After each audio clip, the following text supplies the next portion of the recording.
Hello, Gatewood Gators. My name is Miss Emma. Most of you know me as the teacher in room 19, but I am also your new learning garden coordinator. I am really excited to be able to collaborate with your teachers to start this little project with you, and it is going to involve a read aloud / reflection along with getting our green thumb started. So I am going to be starting by reading this book called Miss Rumphius. I'm hoping I'm saying her name correctly. I might not be, but I'm going to call her Miss Rumphius.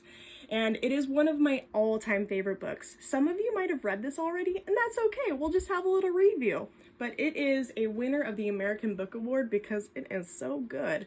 So there's Miss Rumphius, and she is with a flower that you are going to get to know very well by the end of this story, called a lupin. And guess what? There are lupins that are native to the Pacific Northwest, which includes Washington. So, the lupin lady lives in a small house overlooking the sea. In between the rocks around her house grow blue and purple and rose-colored flowers. The lupin lady is little and old, but she has not always been that way, I know. She is my great aunt, and she told me so. Once upon a time, she was a little girl named Alice, who lived in a city by the sea. From the front stoop, she could see the wharves and the bristling masts of tall ships. Many years ago, her grandfather had come to America on a large sailing ship. Wow. Now he worked in the shop at the bottom of the house, making figureheads for the prows of ships and carving Indians out of wood to put in the front of cigar stores. For Alice's grandfather was an artist. He painted pictures, too, of sailing ships and places across the sea. When he was very busy, Alice helped put in the skies. Wow, so she's an artist as well, following in Dad's footsteps. In the evening, Alice sat on her grandfather's knee and listened to his stories of faraway places. When he had finished, Alice would say, "When I grow up, I too will go to faraway places, and when I grow old, I too will live beside the sea." "That is all very well, little Alice," said her grandfather, "but there is a third thing you must do." "What is that?" asked Alice. "You must do something to make the world more beautiful," said her grandfather. "All right," said Alice, but she did not know what that could be. In the meantime, Alice got up and washed her face and ate porridge for breakfast. She went to school and came home and did her homework, and pretty soon she was grown up. Ooh, I just want to repeat that line. Her grandfather wants to have her do something to make the world more beautiful. I wonder what that's going to be. Then my great aunt Alice set out to do the 3 things she had told her grandfather she was going to do. She left home and went to live in another city far from the sea and the salt air. There she worked in a library, dusting books and keeping them from getting mixed up, and helping people find the ones they wanted. Some of the books told her about faraway places. People called her Miss Rumphius now. There she is. She's growing up. Sometimes she went to the conservatory in the middle of the park. When she stepped inside on a wintry day, the warm, moist air wrapped itself around her and the sweet smell of jasmine filled her nose. "This is almost like a tropical isle," said Miss Rumphius, "but not quite." Little side note, if you want to see a really amazing conservatory, there is one in Tacoma that should be, it's pretty amazing. So, Miss Rumphius went to a real tropical island where people kept cockatoos and monkeys as pets. She walked on long beaches picking up beautiful shells. One day, she met the Bapa Raja, king of a fishing village. "You must be tired," he said. "Come into my house and rest." So Miss Rumphius went in and met the Bapa Raja's wife. The Bapa Raja himself fetched a green coconut and cut a slice off the top so that Miss Rumphius could drink the coconut water inside. Before she left, the Bapa Raja gave her a beautiful mother-of-pearl shell on which he had painted a bird of paradise and the words, "You will always remain in my heart." "You will always remain in mine too," said Miss Rumphius. Wow. Sounds like he's trying to do something to make the world a little bit more beautiful. My great Aunt Miss Alice Rumphius climbed tall mountains where snow never melted. She went through jungles and across deserts. She saw lions playing and kangaroos jumping, and everywhere she made friends she would never forget. Finally, she came to the land of the lotus eaters, and there, getting off a camel, she hurt her back. "What a foolish thing to do," said Miss Rumphius. "Well, I have certainly seen faraway places. Maybe it is time to find my place by the sea." And it was. And she did. From the porch of her new house, Miss Rumphius watched the sun come up. She watched it cross the heavens and sparkle on the water, and she saw it set in glory in the evening. She started a little garden among the rocks that surrounded her house, and she planted a few flower seeds in the stony ground. Miss Rumphius was almost perfectly happy. "But there is still one more thing I have to do," she said. "I have to do something to make the world more beautiful." "But what? The world already is pretty nice," she thought, looking out over the ocean. Whew, look at that beautiful home. This is reminding me of the San Juan Islands. I don't know about if any of you have been there, but it's pretty rocky and mossy with beautiful pine trees. The next spring, Miss Rumphius was not very well. Her back was bothering her again, and she had to stay in bed most of the time. The flowers she had planted the summer before had come up and bloomed in spite of the stony ground. Those are called perennial plants, by the way. They come back every year. She could see them from her bedroom window, blue and purple and rose-colored. "Lupins," said Miss Rumphius with satisfaction. "I have always loved lupins the best. I wish I could plant more seeds this summer so that I could have still more flowers next year."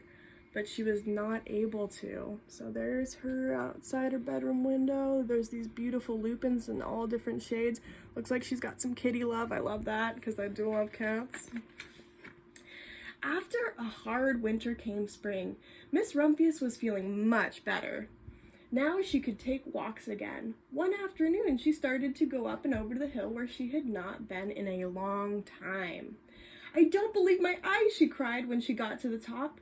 For there, on the other side of the hill, was a large patch of blue and purple and rose-colored lupins. "It was the wind," she said, and she knelt in delight. "It was the wind that brought the seeds from my garden here, and the birds must have helped." Then Miss Rumphius had a wonderful idea. Ooh, so she's already seeing how animals and also nature, wind, can help spread flowers. So sometimes if you find a strange flower or plant in your garden, it might be a bird dropping, it might be the wind. It's pretty amazing how they can spread to survive. Now let's see what this idea is. She hurried home and got out her seed catalogs. She sent off to the very best seed house for 5 bushels of lupin seed. All that summer, Miss Rumphius, her pockets full of seeds, wandered over fields and headlands sowing lupins, which means to plant. She scattered seeds across the highways and down the country lanes. She flung handfuls of them around the schoolhouse and the back of the church. She tossed them into hollows and along stone walls. Her back didn't hurt her anymore at all. Now, some people called her that crazy old lady. I don't really like that name as much. It doesn't seem really like a kind bucket filling name, but it must seem really strange seeing an older woman wandering around with pockets full of seeds. But look she's got her kitty companion. That's pretty fun. Let's see what happens with all of these seeds. The next spring, there were lupins everywhere. Fields and hillsides were covered with blue and purple and rose-colored flowers. They bloomed along the highways and down the lanes. Bright patches lay around the schoolhouse and the back of the church. Down in the hollows and along the stone walls grew the beautiful flowers.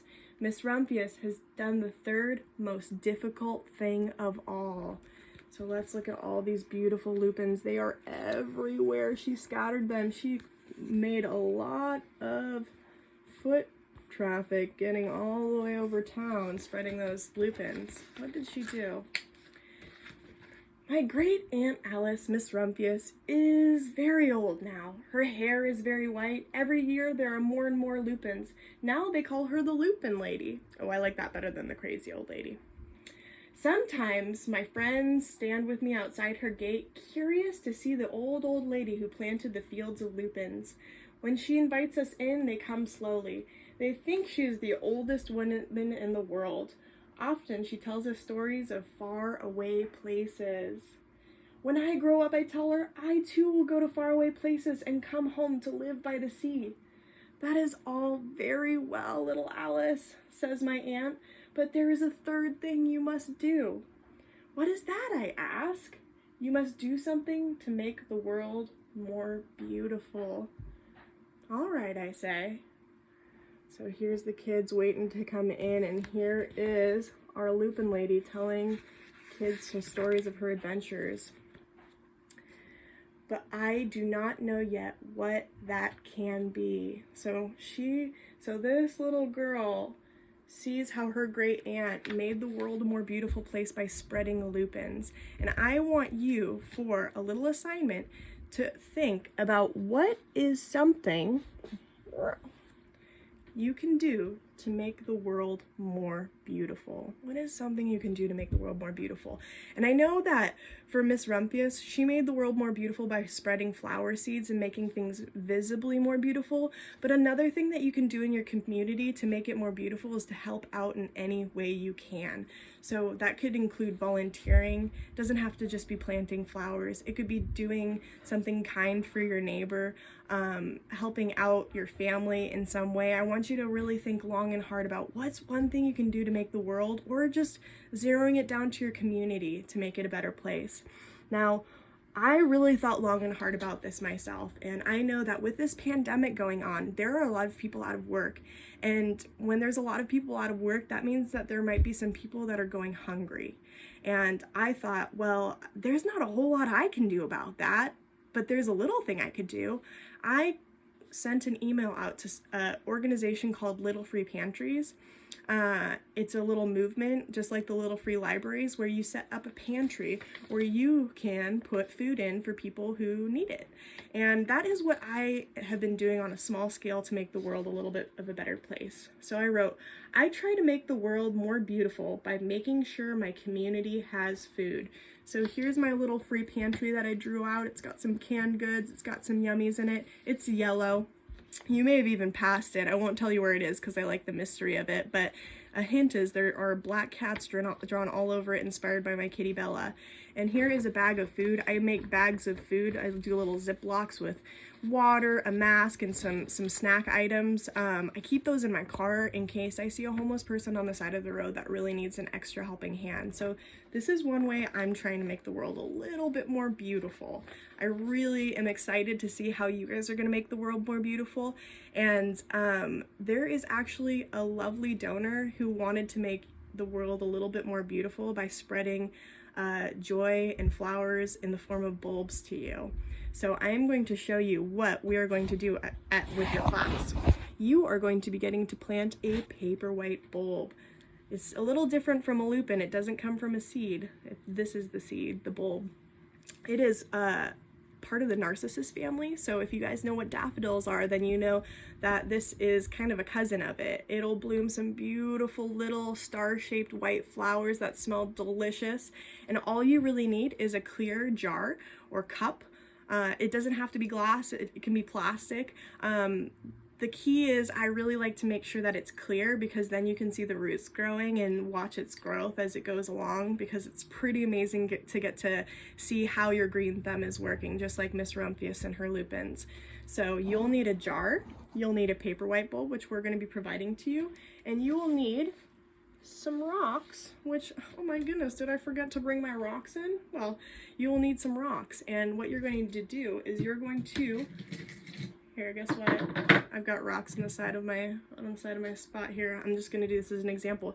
You're gonna fill your jar with some stones. I would say you probably want a little bit more than that, but because I forgot mine and it's not right next to me, it's not important. But you're gonna be filling up your jar with some rocks, and you are going to be placing your bulb, oh man, I'm falling apart here, guys. You are going to be placing your bulb with the root side down onto, there we go, into your jar. So making sure the root side, you'll see a tip. Yours might even have a sprout already. You're going to be putting it down here and making sure that the roots are definitely into these little rocks. And I will say you don't have to bury it, you can just place it. But another important thing is you need to go ahead and put some water down just to where the rock line is. And it is important to make sure that you are keeping your eyes peeled after you put your bulb in a sunny windowsill, making sure that that water continually gets replenished, because evaporation will happen as well as these roots are going to suck up some of that water. So making sure your little plant is hydrated, spread that joy, spread that beauty. Between a week or two, you're going to already see roots forming and a sprout coming out. And in a month, so about 4 weeks, there's a possibility that you might already have flowers on your paperwhite bulb. So I want you to know that this is going to grow pretty tall. It sometimes needs a little support, but once your flower blooms, move your paperwhite bulb to a place that's a little bit cooler and a little more shady, and it will last just a little bit longer. So I want to thank the donor who provided all these beautiful bulbs for your class. They're definitely doing a great job spreading beauty in the world, and spreading beauty to our community and our class. So thank you for that. And I cannot wait to see all of the responses that you will have for how you're going to make the world a more beautiful place. Bye, guys.